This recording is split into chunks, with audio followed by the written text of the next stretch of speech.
One of the very early releases onto the PlayStation in the UK was a unique driving game. This game was unique as it was a driving game with very little speed, and a driving game where the cars had visible damage. Visible damage was nothing new though in the world of polygon racers, mind you. Daytona USA had plenty of it, but the damage in this game was part of the game's reason for being. Destruction Derby was based on banger racing. Players would earn points for causing collisions and damage to their opponents. The focus was on carnage and not just being first to cross the checkered flag. Developed by Reflections Interactive and released by Psygnosis, the game implemented simulated physics to make the results of collisions easier to predict, and they kept the game's tracks small to increase the number of wrecks. Critics found Destruction Derby enjoyable and praised its graphics and car damage system, and the bowl in particular was a massive hit with critics and fans of the game. The timing of this game was absolutely spot on. The release of the Saturn and the PlayStation had signalled a massive shift in gaming, away from sprites and into full 3D polygons, and Destruction Derby really showed what was possible and what the future of gaming had in store for us young gamers. Now, I am going to take a little time here and just explain a few things about this change. CD-based gaming was starting to emerge as the new way forward. Console cartridges could not contain huge amounts of memory, and home micros that used floppy disks were just becoming outrageous, with some games coming on 12 floppies. But CDs could easily hold about 650 megabytes of information. But there was still a problem. No one really knew how to utilise all that extra space properly. My early memories of CD-based gaming were not the fondest. Every CD-based game I had seen so far all had this sort of fake, artificial appearance about them when it came to title screens or text, and Destruction Derby is no different. These icons for selecting cars and courses and etc., they do not look like they are part of the image. They appear somewhat superimposed onto a background that appears to be slightly out of focus, like a fuzzy JPEG or something. And at that time, I just felt that developers were obsessed with this photorealistic look and feel. Secondly, there was the loading. Cartridge-based games were pretty much instant, but CD-based gaming had loading. Some were worse than others, but almost all CD-based games had loading. And when you see early CD adopters, such as the CD32, CDI and the Mega CD, these machines took a while to load some content at times. But I guess this was something gamers were just going to have to accept, and the whole CD experience felt like a step back in many ways. The other thing that seemed like a small step back was the visuals.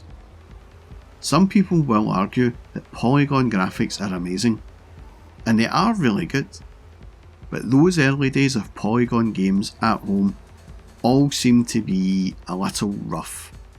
Sprite-based games had become absolutely beautiful, colourful and well animated things to behold and look at. But polygon games all looked a little rough. But the real advantage in polygon gaming was the seamless effort in which 3D shapes and scenery were produced. And it was this effect that made polygon racing games stand out over sprite-based ones. So with that in mind, let's take a look at Destruction Derby, and from the offset we can see this horrible background of the title page, these out of place icons, and the text. And then we have loading. And then, when the race actually starts? None of that really matters a jot. As the player, you quickly get immersed into the game, and these early 32-bit console games, especially the polygon ones, proved that fancy graphics, fancy presentation, natural sounding music, all of it means nothing if the game isn't good. And Destruction Derby was an absolutely brilliant game when it got released.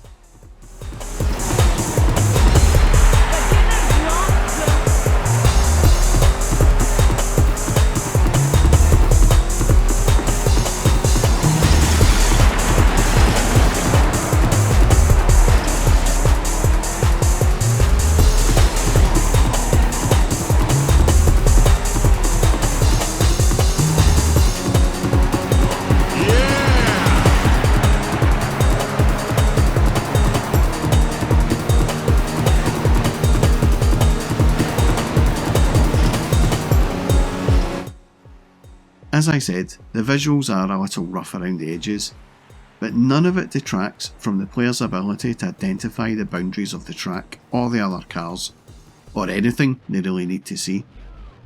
And when playing in the cockpit mode, it just looks so much better, and I think it looks faster as well. What do you think?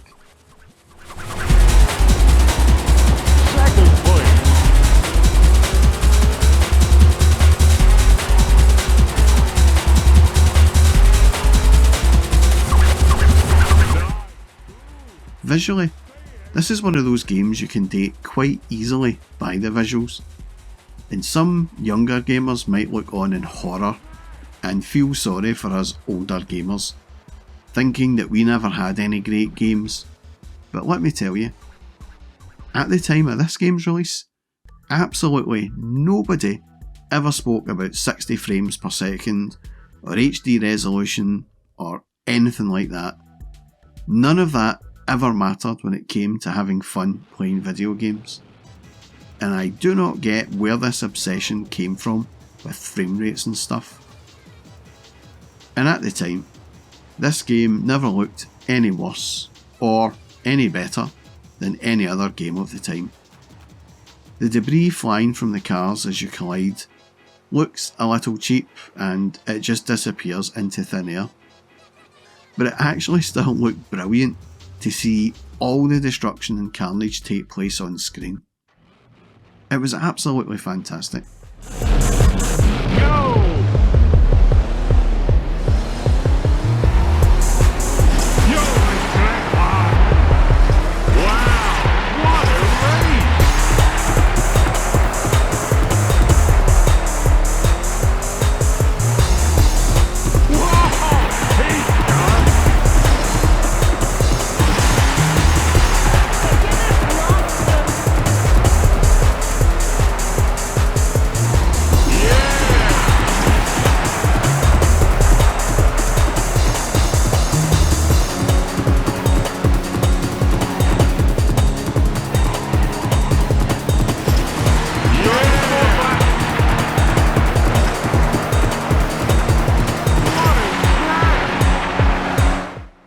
Sonically, this game is absolutely spot on.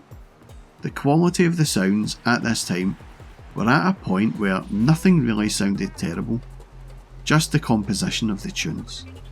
And this is definitely a mid-90s sounding game as well. The game featured some different play modes. You could practice, race, or compete in the bowl. And the bowl was the most fun way to play this game. Trying to survive to the end was pretty tough, and the complete sandbox nature of the carnage was just brilliant to experience. And then there was the option to have a target on your back as you try to survive in the death bowl, where every other car is after just you. And I remember trying this challenge with mates to see who could survive the longest, and it was tough going, but with practice you could survive to the very end and be the last car standing. But this game gets even better and crazier. Destruction Derby could be played as a 2-player, but you needed a mate to have a PlayStation and a copy of the game and a link-up cable similar to the Game Boy, and obviously another TV set. But this was doable, and a lot easier than you might have thought. Before the release of the PlayStation, consoles were seen as kids' toys, but Sony changed all of that. The PlayStation was a massive hit with students. Just about every student digs had one, so creating a 2-player on this game was not the terrible chore it sounded. And when playing, it was frickin' awesome. Although, I never seen this as the way forward for multiplayer gaming, but it done the job before LAN parties had become the norm. The sheer amount of fun this game delivers is like nothing else really, especially when you race through the pack of cars and then get spun out, normally a moment of immense frustration. But in Destruction Derby, you just laugh it off really and get back to causing mass carnage in your car. Your car that looks like every other car on the track.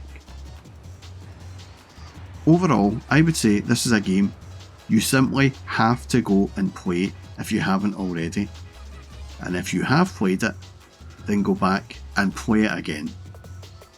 For those collectors who have multiple PlayStations, please do set it up with a link-up cable and another TV, and let me know if it is as much fun in 2025 as it was in 1995. Oh my god, has it really been 30 years?